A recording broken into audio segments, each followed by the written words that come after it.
إن الحمد لله نحمده تعالى ونستعينه ونستغفره ونعوذ بالله من شرور أنفسنا ومن سيئات أعمالنا من يهده الله فلا مضل له ومن يضلل فلا هادي له وأشهد أن لا إله إلا الله وحده لا شريك له وأشهد أن محمدا عبده ورسوله وبعد أيها الإخوة والأخوات السلام عليكم ورحمة الله وبركاته. Désolé, vous avez vu, il y a deux de nos petits frères qui ont voulu donc enregistrer, mais avec la blague qu'on a eu la fois passée, vous vous rappelez, ce qui était passé dans le journal le soir, puisqu'apparemment il y a des... En vérité, bon, on le fait comme ça, il n'y a rien à cacher, puisque maintenant, dorénavant, tout est enregistré par vidéo et l'audio, et comme ça, donc, comme vous l'avez vu la fois passée, il y en a qui ne vont pas faire des petites coupures à gauche, à droite, et par la conférence, vous la retrouverez à la mosquée Amal. Donc ceux qui la désirent, automatiquement, les semaines à venir en général, ou bien la prochaine rencontre au début du mois, vous la retrouverez donc à la mosquée Amal. Jazakumullah pour votre compréhension. Voilà. Donc ça c'est un règlement qu'on a fait avec la mosquée ici, parce que vous avez vu, ce qui se passe, on le fait ici, on l'a fait à la mosquée Amal. Voilà, c'est devenu un drôle de jeu. Il y a personne qui s'assied avec vous comme ça, et puis voilà, il y a un esprit qui est malsain et autre. C'est une petite période, comme vous le savez. Il faut bien passer par là. Vous avez remarqué donc aujourd'hui, ya Shabab, le titre de notre rencontre d'aujourd'hui, les questions donc qu'on aura le jour du jugement dernier. Il n'y a pas un ici parmi vous qui a un doute par rapport au fait qu'on va devoir rencontrer Allah subhanahu wa ta'ala le jour du jugement dernier. Mais le problème à nos frères et sœurs, c'est qu'on s'est tellement habitué à ce sujet-là qu'il faut être honnête entre nous. C'est plus un sujet qui, entre guillemets, fait peur. Je vous le dis avec toute franchise, sur de la vingtaine d'années de douros, de conférences, fut un temps, je me rappelais que lorsqu'on donnait ce sujet-là, sincèrement, beaucoup de jeunes dans les années, par exemple, 80, début 80, wallahi, c'était des sujets qui faisaient peur, faisaient même des fois pleurer, et des fois, la personne, subhanallah, restait dans la réflexion pendant des semaines. Parce que l'iqa Allah, subhanahu wa ta'ala, le fait de rencontrer Allah, subhanahu wa ta'ala, wallahi, ikhwan, c'est pas quelque chose de facile. On n'imagine pas, Yeshua. Mais Allah, subhanahu wa ta'ala, pour nous montrer sa clémence, sa miséricorde, il aurait pu, et vous le savez, ne faire aucun jugement. Il aurait pu faire aucun jugement. Qui oserait venir le jour du jugement dernier et dire à Allah subhanahu wa ta'ala pourquoi tu n'as pas fait de jugement? Abadan, personne. Personne. Il est l'Azim, il est l'Aziz, al-Jabbar, al-Mutakabbir. Personne qui pourrait venir chez lui, subhanahu wa ta'ala, le roi des rois, et lui faire la remarque. Lakin, Allahu Akbar, comme vous voyez la clémence d'Allah subhanahu wa ta'ala vis-à-vis de ses créatures, on a besoin de lui, il n'a pas besoin de nous, et même comme ça, subhanallah, il nous prépare toute une séance de questions-réponses pour nous montrer à nous, ses créatures, alors qu'il n'est pas menteur, alors qu'il n'est pas injuste, alors qu'il n'est pas celui qui pourrait être touché par quoi que ce soit comme aspect négatif. Abadan. Abadan. Lakin même comme ça, subhanallah, ya shabab, il vous laisse graviter sur terre pendant des années. Il vous laisse employer ses bienfaits pendant des années. Il vous donne la santé, il vous donne la vision, le goût, tu goûtes, l'ouïe, tu entends un tas de choses. Tes pieds, tu te déplaces, tu vas vers un tas d'endroits, tes mains, tu touches un tas de choses. Et subhanallah, tu es là pendant des années, des années, des années à employer ce corps, alors que toi, en tant qu'être humain, tu sais que tu n'es même pas capable de fabriquer un corps, de créer un corps. Abadan, on ne pourrait pas. Et il te donne ce bienfait. Et il te met même à un niveau plus élevé que toutes les autres créatures, subhanallah. Regardez le monde animalier, regardez le monde des plantes, la pierre, ceci, cela, donc tout ce qu'il y a autour. Et toi, tu es le fils d'Adam. Et tu es celui qu'Allah subhanahu wa ta'ala a karram, il a donné une fierté, il a mis un de ses niveaux élevés. Et subhanallah encore plus, il t'envoie même des messagers. Tu vois, subhanallah, il t'envoie des messagers. Et il te prévient. J'espère que vous me suivez. Hein. Regardez, depuis le début, on est en train de montrer un peu et de, subhanallah, de donner qu'une petite, mais wallah, une petite quantité, mais minime, de tous les bienfaits d'Allah subhanahu wa ta'ala vis-à-vis de nous. Ce n'est qu'une minime quantité, infime, de tous ces bienfaits. Et Allah subhanahu wa ta'ala, il te laisse 60 ans, 70, 80, des fois même 100, 110 quand vous l'entendez. Et l'être humain, il est sur terre. Hatta même à un point où certains pensent qu'il va arriver peut-être un moment où ils ne vont même plus rencontrer Allah subhanahu wa ta'ala. Et on va y arriver. Et Allah subhanahu wa ta'ala, ya shabab, alhamdulillah qu'il y a ce jugement. Pourquoi? Parce que quand on réfléchit, je ne parle pas de ceux qui ont un cœur malade et qui voient toujours, entre guillemets, dans notre religion, l'aspect, en façon de parler, Jahannam, le haram, le ceci, le cela. Là, loin de là. Un clément, un miséricordieux, il le prouve. Et qu'est-ce qu'il te montre? Il te dit, voilà, sur terre, voici les bonnes actions. Voilà les bonnes actions. Et on a, masha'Allah, toute une panoplie de bonnes actions. Et puis il te prévient, il te dit, fais attention, il y a des mauvaises actions. Et puis, masha'Allah, on a toute une panoplie de mauvaises actions. Et au même moment, comme je vous ai dit, il vous envoie un prophète.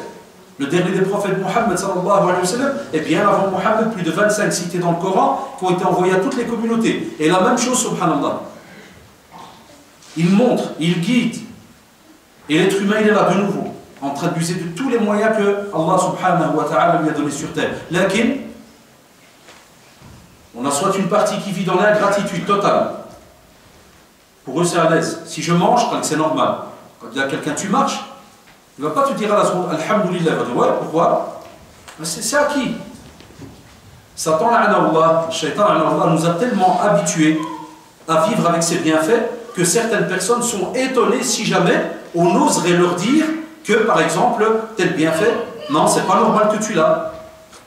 Si tu ne lui parles pas d'Allah subhanahu wa ta'ala la première seconde, Wallah ya shabab, si tu ne lui en parles pas, tu vas voir, il va peut-être faire la remarque si jamais tu lui dis et tu fais un débat avec lui, seulement en lui faisant comprendre, ah tiens, tu marches. Il va te regarder étonné. Il va te dire, ben oui, c'est normal, subhanallah, qu'est-ce qui se passe? Mais quand tu vas lui dire, c'est Allah subhanahu wa ta'ala qui t'a donné cela. Ah, tu vas dire, ah oui, c'est normal. Là, ça c'est un problème parce que ça nous montre déjà notre connexion vis-à-vis d'Allah subhanahu wa ta'ala, elle n'est pas à 100% comme il se doit. Elle n'est pas à 100%, wallah. Et c'est pour ça que normalement, lorsqu'on te dit, ou qu'on te fait la remarque en te disant, tiens, mashallah, t'as associé cela, tu dis, alhamdulillah. Des fois, shabab, comme ça, ils taquinent entre guillemets un petit peu, et ils te disent, voilà, ah, tu as associé cela, et l'autre personne, il te dit, ah, c'est normal, il y a de l'argent, c'est normal, il y a de la thune, je travaille, je fais. Là, dis d'abord, alhamdulillah. Montre automatiquement que ce que tu as, c'est rattaché à Allah subhanahu wa ta'ala. Et sans la volonté d'Allah subhanahu wa ta'ala, tu n'aurais pas pu l'avoir. Et ce que tu as, tu vas en être questionné. Donc première chose, lorsqu'on sait qu'il y a le jugement, pour nous, c'est négatif ou positif? Dites-moi. C'est positif. Vous savez pourquoi? Parce qu'alhamdulillah, celui qui a la foi en Allah subhanahu wa ta'ala, ça lui remonte le moral. Et qu'est-ce qu'il se dit? Il se dit, Allah, je vais travailler à fond. Je donne un exemple. Quand tu as une personne subhanallah qui te dit, à l'examen, un professeur, il te dit, si tu me réussis 5 points sur les 7, à la fin de l'année, tu n'as pas d'examen.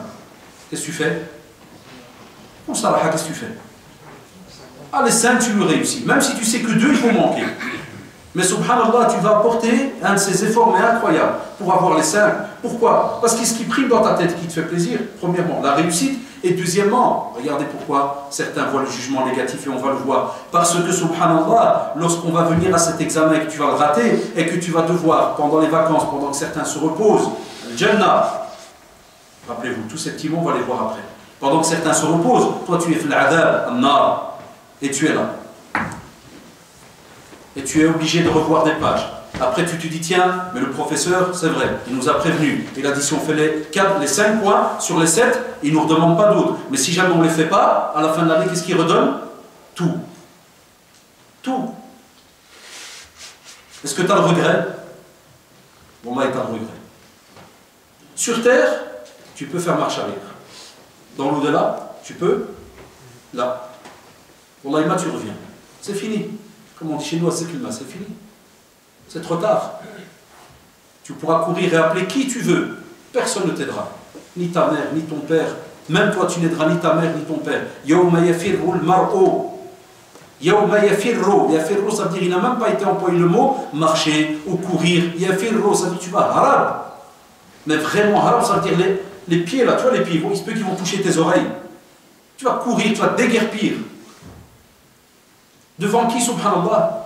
Une demande venant de ta mère, de ton père, de ton frère, de ta sœur, de ton enfant, de ton épouse, tous ces gens que tu aimes sur terre. Wallah, tu vas les larguer un par un. Et tu vas harab, l'être humain il va harab. C'est pour cela que nous, subhanallah, le premier point par rapport justement à ce jugement dernier, wallah, on en est heureux, on en est content. Pourquoi? Parce que le croyant qui a donné sa parole comme il se doit, soyez logique, c'est normal qu'il est content. C'est parce qu'il a mis un travail bien précis sur terre, il a mis un programme, il a fonctionné comme il se doit. Et justement, le jour du jugement, il est heureux, à l'âge, parce qu'il sait ce qu'il a fait sur terre. Il n'a pas de doute. Il sait ce qu'il a fait sur terre, masha'Allah. Sa vie entière était en concordance avec ce qu'Allah subhanahu wa ta'ala attendait de lui. Toute sa vie. Donc il est à l'aise, lui.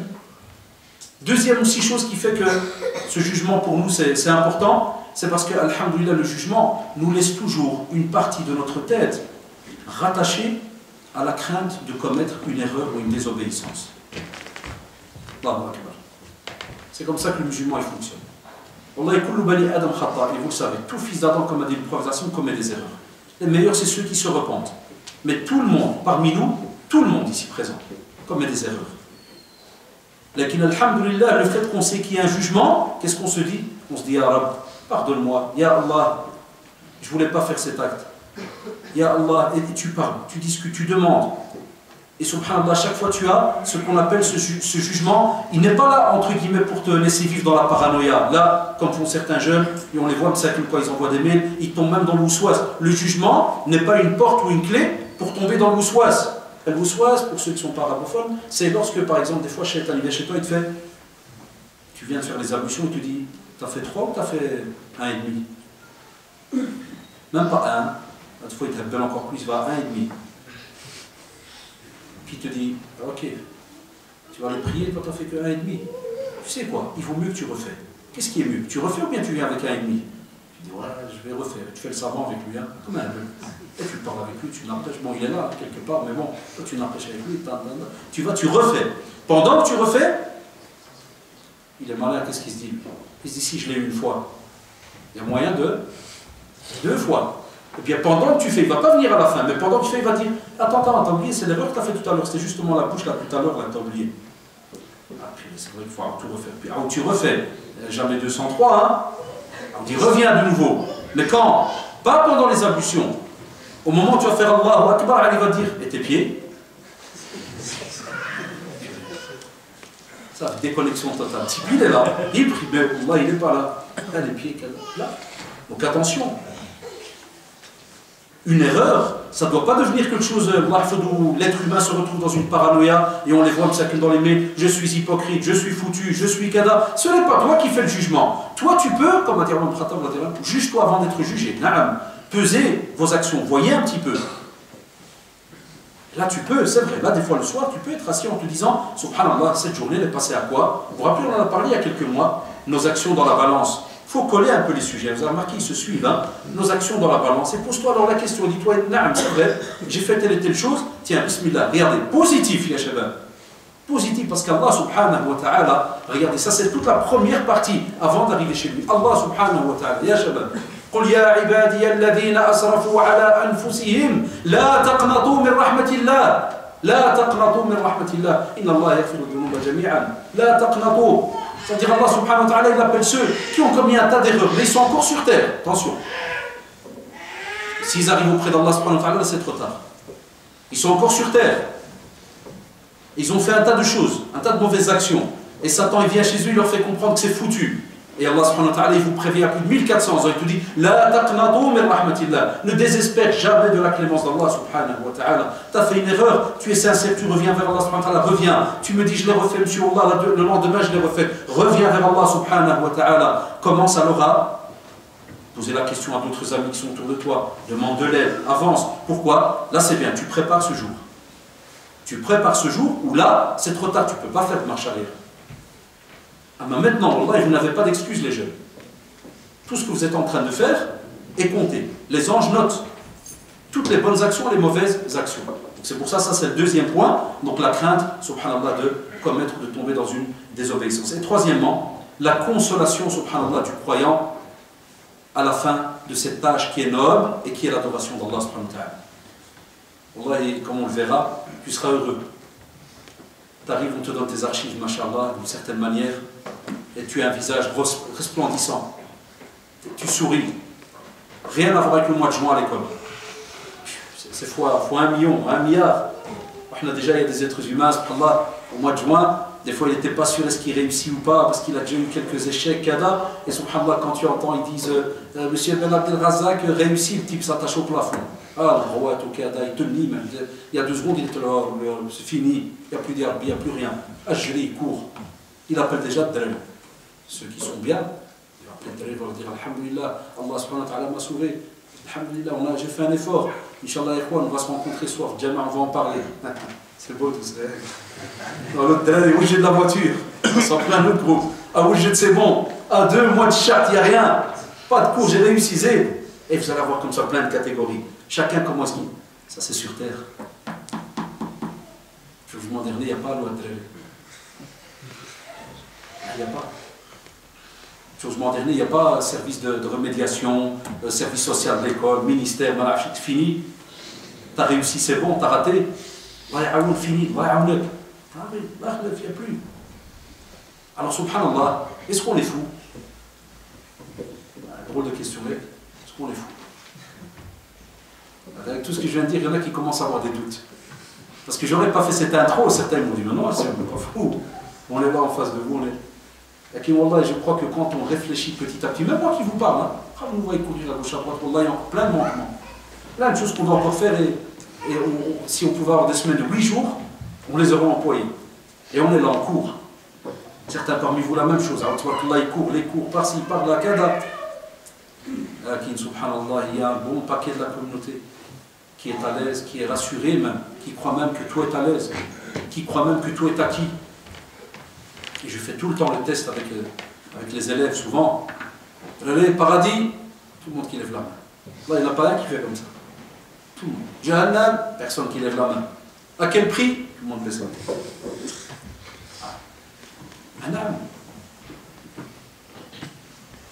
Ou subhanallah, si on vous aurait dit, il y a Ikhwan, il y a les sœurs qui m'entendent aussi, on vous aurait dit, tu vois ce magasin, on te donne top chrono, un laps de temps. Combien? Manaraf. Tout ce qu'on te dit, tu entres, dès que tu entends top, tu prends la marchandise. Top, top, t'arrêtes. Qu'est-ce qu'on fait? Tu as déjà trouvé quelqu'un qui va dire non, ça ne m'intéresse pas? Personne. On va y aller. Alhamdulillah, c'est pas illicite. Tu vas dire le gars, tu dis un j'offre. Je te donne un laps de temps. Alors, ya shabab, quand tu vas entrer alors dans ce magasin, est-ce que tu vas marcher doucement? Dites-moi. Qu'est-ce que tu vas faire? Tu vas courir. Deuxièmement, est-ce que tu vas aller dans le rayon où ils vendent du riz? Ah, machallah, tout le monde est déjà d'accord. Souvent, on va aller où? Les filles high-tech, même ça, vous allez voir, c'est pas logique des fois.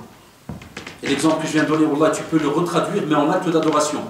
La preuve, quand j'ai parlé de riz, et j'ai parlé de filles, quelqu'un qui va aller par exemple côté riz, il se peut qu'il va de 50 kilos, l'autre il va aller peut-être prendre 3 télés. Mais si après une semaine il y a la crise, tes télés t'en fais quoi? Tu les manges avec quoi? Avec rose. Donc il y a des actes d'adoration, et vous le savez, qui ont beaucoup plus de valeur que certains actes, alors que subhanallah, ils sont méconnus dans la communauté. C'est comme le riz, aujourd'hui tu vas chez quelqu'un avec du riz, tu sais c'est quoi ça? Mais le jour où il y a du jour, tu es heureux de voir du riz. Ah, tu comptes les graines. La même chose dans les actes d'adoration.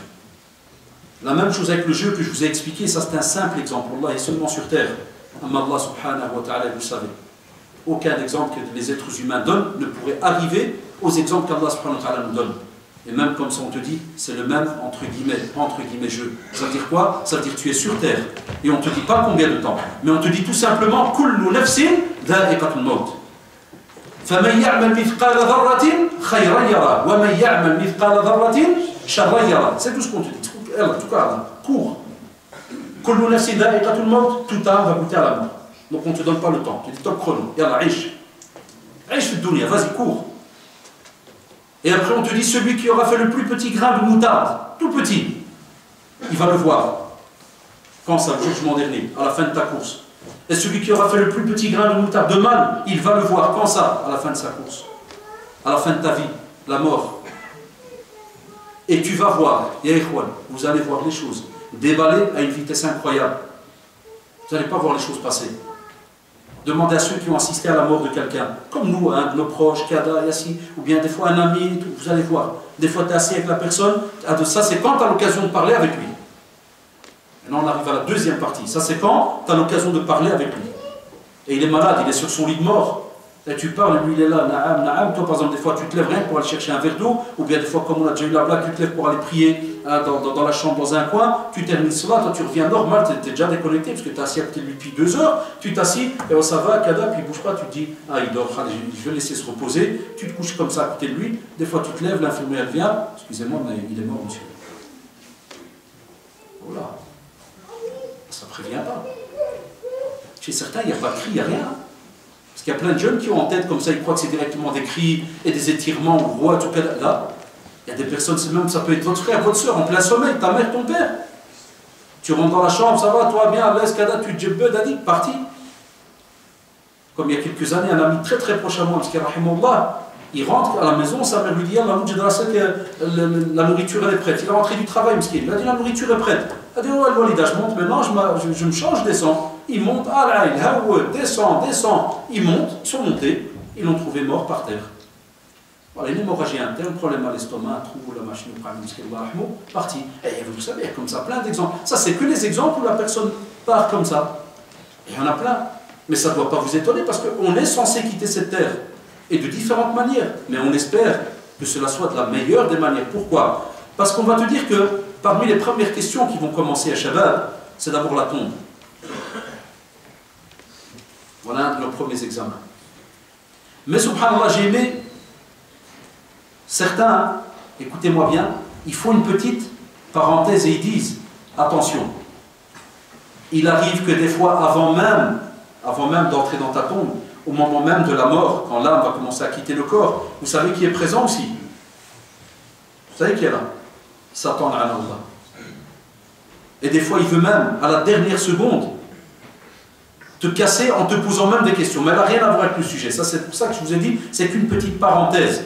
Nous, on parle des questions qui vont commencer à partir de la mort. Là, ici, c'est une petite parenthèse, parce que sache que même, Shaitan, il va s'amuser à te casser, et au moment de ta mort, il va même peut-être venir chez toi et te dire, et on t'a vu tout ce que tu souffres, à quoi ça te sert? On a comme ça des meshaykhs qui en parlent de certains textes où on te montre qu'il essaie même de te faire relier à Allah subhanahu wa ta'ala, spécialement quand quelqu'un est à côté de toi et que cette personne fait halat l'ihtidar, toi tu es dans halat l'ihtidar, tu agonises, et la personne dans la sunna, il répète. Il ne t'oblige pas, il ne te force pas, il doit répéter.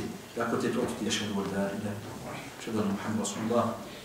Cette bête qu'il a, il est à côté de toi normal, et il te répète la shahada. Et tu vois, il y a des personnes qui chantent. Wallah, ya shabab. Je ne veux pas aller moins dans les détails. Assister à des choses, mais à dormir debout, il y en a qui chantent. Il y en a que ça ne veut pas sortir, mais on ne peut pas dire que c'est ainsi. Encore celui-là qui chante, ça fait peur, c'est un autre problème. Des fois, il n'y a rien, mais tu ne peux pas leur juger, tu ne peux pas sortir et dire là. Des fois, ça peut arriver que, subhanallah, à cause de son cancer ou de sa maladie, les corps sont foutus à l'intérieur, défilés, il ne sait même plus bouger, donc on ne peut pas juger. C'est pour ça qu'on demande le secret. La personne qui assiste à ce moment-là doit garder le secret, parce que tu peux que tu dises une chose que tu as vue, alors que toi, tu n'es pas au courant de tous les dossiers. Comme il arrivait il y a déjà une bonne quinzaine d'années, une personne qui avait parlé, et après la famille, parce qu'il a parlé, on sait que Sharan, ça ne se fait pas, mais bon, si c'était plus pour expliquer les erreurs qu'on commet, et la famille a expliqué, elle a dit non, elle avait un cancer de la gorge, il ne lui restait plus rien à l'intérieur. Une semaine avant, on lui avait tout enlevé avec un tuyau en plastique, il n'y avait plus rien. On ne vient pas lui dire la shahada, puis tu vois qu'il ne répète pas, tu dis, Billah, quelle mauvaise fin. Je ne sais pas ce qu'il y a. Mais moi, je te parle plus quand il y a des fois des signes, et que la personne commence à chanter, commence à te raconter des trucs bizarres, il lâche des cris bizarres comme ça, des petits trucs, ou cadeau. Tout ça, on te demande justement de te préparer à cela, parce que d'après ce que tu vas faire sur terre, d'après les bonnes actions que tu vas faire sur terre, de ça va dépendre aussi, et après la clémence d'Allah subhanahu wa ta'ala en premier, de ça va dépendre, subhanallah, ta manière de fonctionner au moment où les questions vont commencer. C'est pour ça qu'Allah subhanahu wa ta'ala, il va thibbat, comme il a dit dans le Coran. Qui ça? Il a C'est-à-dire ceux qui sur terre, subhanallah, ils ont cru en Allah, subhanahu wa ta'ala, comme il se doit. Et ils diront des paroles fermes. La personne sera bien ferme, mashallah. Et c'est même un genre, subhanallah, de fierté. Parce que tous les membres de ce corps étaient en concordance, en symbiose avec ce qu'Allah subhanahu wa ta'ala demandait. Ils fonctionnent de eux-mêmes, ils partent. Allah subhanahu wa ta'ala va leur donner l'ordre de parler. Et ils parleront. Mais alhamdoulilah, parce qu'ils ont été utilisés sur terre à bon escient, comme il fallait. Pas n'importe comment. Après, on arrive justement à la tombe. Dans le hadith très connu de Bara ibn Mu'az, et ils te disent justement qu'on va commencer à te demander. Première question, tu vas être questionné sur Allah subhanahu wa ta'ala. Qui est ton maître? Qui est ton Seigneur? Maintenant, si je vous dis c'est qui, tu vas me dire Allah subhanahu wa ta'ala. Quelle est ta religion? L'islam, machallah. Qu'est-ce que tu dis de cet homme qui a été envoyé? C'est qui? Muhammad sallallahu alayhi wa sallam. Comment tu l'as su? Comment tu l'as connu? On le sait par la lecture du Coran. Ça, machallah, 10 sur 10e. Et ça, c'est normal, ça, c'est votre petit cerveau qui fonctionne maintenant. Vous êtes à l'aise. C'est votre cerveau, c'est vos connaissances générales, c'est votre pratique, c'est votre... Mais dans la tombe, c'est fini, il y a une déconnexion totale. Et c'est pour ça qu'on parle de ruh, l'âme. Ah, ça, c'est une autre affaire. Et il n'y a plus d'arnaque là. Pas comme il y en a plus un, deux. Ah, machallah. Là, c'est fini. Là, c'est fini. Là, il y a une déconnexion totale. Et là, subhanallah, c'est d'après ce que tu as fait sur terre, d'après ta pratique, seras-tu capable à ce moment-là de répondre? Alors quand tu ne connaissais pas Allah subhanahu wa ta'ala sur terre, tu vas dire, oh là, monsieur, comment ça, je ne le connaissais pas, je connais Allah subhanahu wa ta'ala. Naam, quand tu lui as désobéi toute ta vie, quand tu n'as jamais pratiqué comme il se doit, comment voudrais-tu, subhanallah, connaître le prophète sallallahu alayhi wa sallam alors que tu n'as jamais pratiqué? Tu as délaissé la sunna du prophète sallallahu alayhi wa sallam. Tu as pataugé dans tout ce qui était prohibé. Tu t'es amusé dans le haram. Est-ce que tu penses, ya Abdallah, que dans la tombe, automatiquement, tu vas dire que la personne qui nous a été envoyée est Muhammad sallallahu alayhi wa sallam? La abadan wallahi. Abadan. C'est pour cela que dans le hadith, il est tellement long qu'il a donné deux parties. La première, c'est pour ceux-là, subhanallah, qui était vraiment comme il se doit sur terre. Et il va répondre, l'une derrière l'autre. Et l'autre, il dira, il va chaque fois bégayer. Pas de réponse. Il n'arrivera pas à répondre. Pourquoi? Parce que l'âme n'était pas en concordance. Le corps n'était pas en concordance. Aucune connexion directe et sincère. Mais il n'y avait que du flou. De temps en temps, une petite connexion comme ça. Alors, tout d'être le type là avec son GSM et qui est en forêt. De temps en temps, quand il s'approche, il a du bois la nuit, il remarque qu'il s'approche, entre guillemets, il sort de la forêt. Il sent qu'il y a une connexion. Il y a de la lumière qui approche, mashallah. De nouveau, qu'est-ce qu'il fait? Si jamais c'est quelqu'un qui est un petit peu internet et compagnie, il reprend un autre chemin, il réfléchit avec son cerveau, là, il croit qu'il est avec maître intelligent, là. Tu sais, le cerveau, des fois, il peut être aussi pas fait à côté de la plaque. Et il part avec lui, comme le font les êtres humains ici sur Terre. Toi, tu viens, tu lui dis, Hada, ce chemin-là, il ne faut pas le prendre. Fais attention. Là, il vient, il commence à faire le fait, il souffre. Philosophe avec toi pendant une heure, et je crois que c'est intrinsèque, c'est calme. Vas-y, fais le trinsèque, zid. Voilà. Et Trac, il se retrouve de nouveau dans le noir. Il est reparti. Voilà pourquoi est-ce qu'on casse la tête chez nous en tant que musulmans et à ceux qui croient en ce message. Voilà pourquoi on leur casse la tête. On leur dit souvent, faites attention par rapport à ce que vous faites sur terre. Et toute chose, subhanallah, qui nous a été demandée sur terre et qui a été par exemple rendue prohibée ou bien qui a été rendue licite, par exemple haram ou bien halal, subhanallah, à chaque fois ce sont des choses où il y a une sagesse derrière, où il y a un bien derrière les shabab. Quand vous dites délaissez certaines choses parce qu'elles ne sont pas bien, il y a une sagesse derrière. Pour toi, ta vie, ta religion, ta famille, ceux qui t'entourent, la société même, et ainsi de suite. Comme par exemple lorsqu'on parle de l'alcool, comme par exemple lorsqu'on parle de la cigarette, et puis après maintenant on a toutes ces nouveautés. Prenez le cas de la chicha par exemple. C'est un fléau catastrophique chez nos jeunes. Plein de jeunes deviennent savants et te disent non mais la chicha c'est pas la cigarette. Et quand j'ai parlé avec des frères qui, alhamdoulilah, Allah subhanahu wa ta'ala les a guidés, ils ont quitté ce milieu, ils te disent wallah il n'y a pas pire. Tu dis ces dégâts sont pires que d'autres substances que les gens y fument. Mais au même moment, Satan Satan il vient, il t'embellit les choses. Et il te dit mais non c'est un goût de pomme. Ah non frère tu fumes de la pomme. Et aujourd'hui on fume de la pomme. Et demain tu fumes de la hibot derrière. Va dire à ton père j'ai fumé le hindi hier ou là. Alors qu'est-ce qu'il va te faire? Même le fétra il n'accepte pas. Wallah, et même quelqu'un qui ne s'y connaît pas, tu vas dire, je viens de fumer le hindi, ou bien je vais fumer 2 melons. Moi, je t'ai fait de la cigarette, là, le hashish que tu as fumé, qui fait que tu dis que tu as fumé 2 melons. Bon, là, c'est toi qui es vraiment qu'est-ce qui se passe? Eh bien, nous, maintenant, on en rigole, là, au moment même, dans l'ambiance, on a un bon paquet de jeunes qui trouvent ça à l'aise.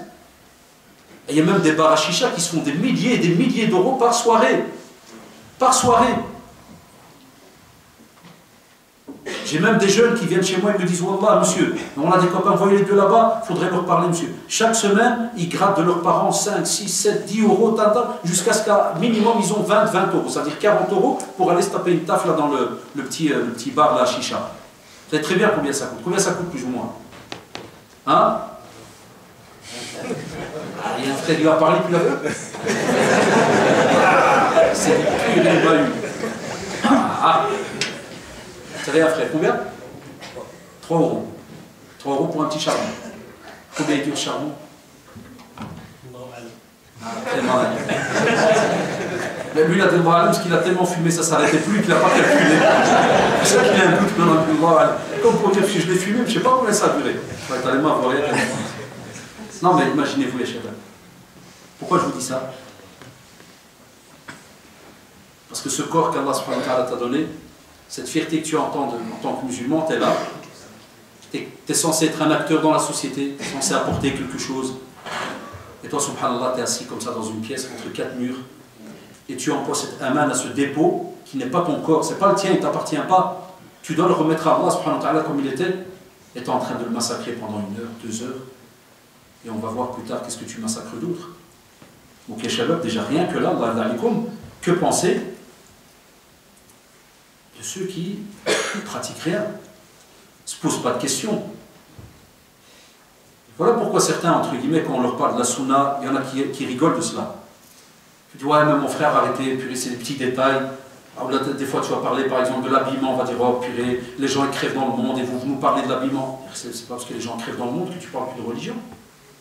On peut parler des gens qui meurent dans le monde, comme on peut parler de religion, comme on peut parler d'un tas de choses. Hatta même, la religion, c'est elle qui va même t'aider à penser à ceux qui crèvent dans le monde. Non. La religion structure le croyant. Dans le monde des croyants, la religion elle a une place très très importante. Ça dérange certains, c'est tout à fait normal, parce que ça structure une personne. Ça la structure, ça ne la laisse plus, entre guillemets, dans cet état bête, où il est là, où seulement il mange, il dort, il va.